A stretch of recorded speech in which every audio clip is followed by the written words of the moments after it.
The first time we hiked Solstice Canyon was many years ago. This trail holds a lot of memories for us because it was one of the first trails that introduced us to hiking. On a recent camping trip to Leo Carrillo State Park, we decided to hike this trail again, and man have things changed. This is quite a popular trail, so if you want a parking spot, you need to get there early. You can park at the gate, which adds an additional 3/10 of a mile to your hike, or you can drive all the way up to the trailhead on a narrow one-lane road. Just be sure to keep an eye out for oncoming traffic. The parking lot at the trailhead is nice and big, but as I said before, this is a very popular trail and on the weekends it fills up fast. Just outside the parking lot there is this really nice picnic area. There's also this sign with information about Solstice Canyon, and you might even be able to spot this relic from days gone by. There are several different trail options here. If you just do the out and back on the Solstice Canyon Trail, you're looking at a distance of 2.1 miles. The trail you see here is the Rising Sun Trail, and if you combine that with the Solstice Canyon Trail, you get a distance of 3 miles. We took the Rising Sun Trail on the way back, and that's how most people do this loop. Around 2/10 of a mile, we came to this fork. We went straight here. Turning right will take you back towards the Rising Sun Trail, and on the left there is a picnic area. One of the things that we love about this trail is that it's not just a hike through beautiful scenery. Along the way you'll see artifacts from Tropical Terrace and the Keller house, like this wagon. Unfortunately, both houses have been destroyed by fire, but the Keller family are actually Irish immigrants and sheep herders who moved here in 1857, so the history here runs pretty deep. This trail is pet friendly, but as always, be sure to keep your pet on a leash and clean up after them. And also be sure to bring enough water for both you and your four-legged friend.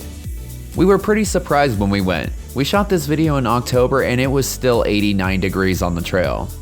If you plan on doing the loop like we're doing in this video, there is little to no shade on the Rising Sun Trail. After hiking for a bit, we had reached our first stop, which is the Keller house. From the main trail and informational sign, it is completely obstructed by trees, but there is a small side trail that you can take if you want to go see it. And here we have the remains of the Keller house.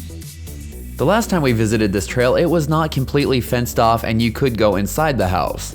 But now, due to vandalism, it is not only unfortunately fenced off, but monitored by cameras as well, so I would not advise trying to go in. There's not really much to see in there anyways, it's just the hollow remains of a house and what's left of the barbecue. Once you hop back on the trail, you are going to come to a fork and you need to make a left if you want to go to Tropical Terrace. You're going to get a quick workout here as the trail begins to climb.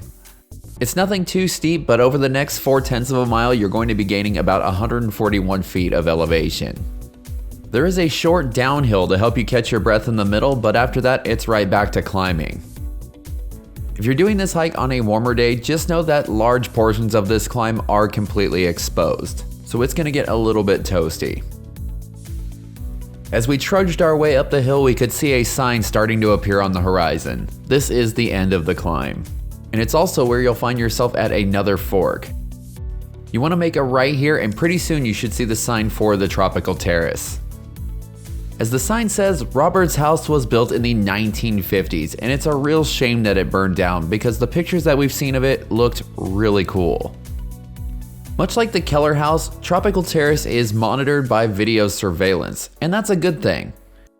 The first time we visited, this area was covered in trash and graffiti, and it sure looks like the Park Service has done a great job of cleaning things up.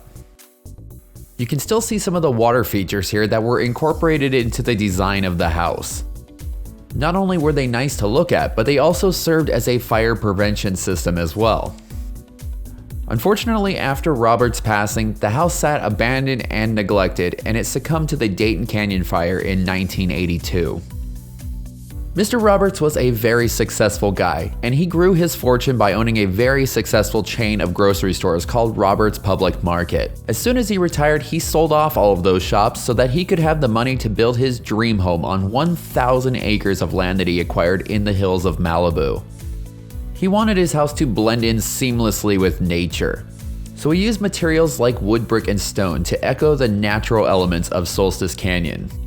Not only did he have a sweet pad, but he had a waterfall as well. So let's take a quick break to listen to nature.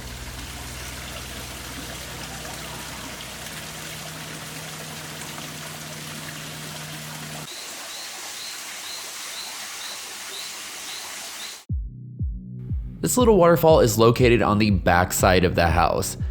Even though it might not be anything incredible, it is still very peaceful here, and it's definitely worth taking a couple of minutes to check out. Even though the house is no longer there, there is still plenty of things to see if you look hard enough for them. There are these two dams that I can only assume were used to control the flow of the stream, staircases that unfortunately nowadays seem to lead to nowhere, and walkways that in the house's heyday led between two pools of water. There is one sign at Tropical Terrace that has some information about the house as well as one historical photo of it. If you look online, you can find more pictures of it as well. As we crossed the stream to start on the Rising Sun Trail, V paused for a second and said, "Didn't there used to be more here?" And she was right. On our first visit many years ago, you could climb up the hill on the other side of the stream, and there you would find these statues and this kind of creepy looking castle structure. As I said earlier, the area was in much rougher shape back then, and I'm so glad that they've cleaned it up. But we were a little bummed that we couldn't go up that hillside anymore. From the Tropical Terrace, you can either just head right back out the way that you came, or you can hop on the Rising Sun Trail and make it a loop. Doing the loop option like we are here will mean quite a bit more elevation gain. This time it is going to be a fair amount steeper, and you're going to be gaining around 373 feet in half a mile. Part of that elevation gain will be made by climbing 58 steps, even though I swear it felt like a lot more than 58. You're also going to be making your way up a series of switchbacks. The vast majority of the Rising Sun Trail is in full sun, and we were nearing the hottest part of the day, so we were questioning our life choices at this point.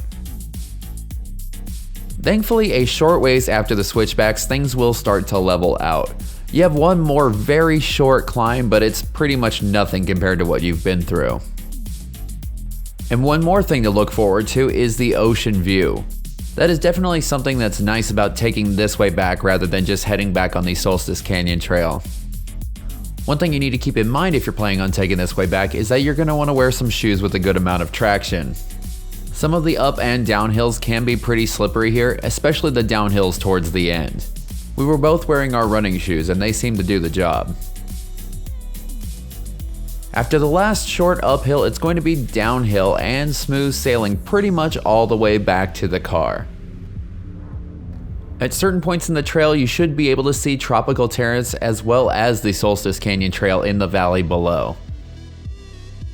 As you round the corner, you might start to get some small glimpses of the parking lot. That's always a nice little bit of motivation to keep going. Something we didn't remember from our last visit was this very unique looking building. The Darth Vader building, as some people know it, used to be the home of the TRW Space Lab, but nowadays it's home of the Santa Monica Mountains Conservancy. The trail also took us to this small parking lot. I'm not exactly sure what's going on with it, whether it's abandoned or if it's only for use for National Park Service employees, but there were no cars here and there were no open roads that appeared to lead to it. There was also this fork where you needed to make a left. I believe that going straight would have taken you to that T early on in the trail with the picnic area. We were only 1/10 of a mile from the parking lot, but it is no time to get cocky. There was still one more really steep hill to go down, and there were tons of pebbles on it that we call marbles. If you don't watch your step, there's a chance you're going to slip and go flying down the hill.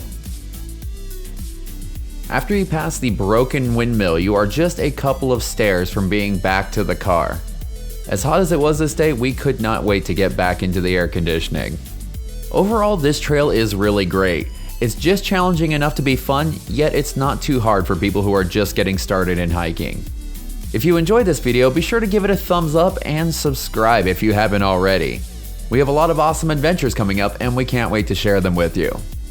If you want all the information about Solstice Canyon as well as other awesome California hikes, head on over to thatadventurelife.com.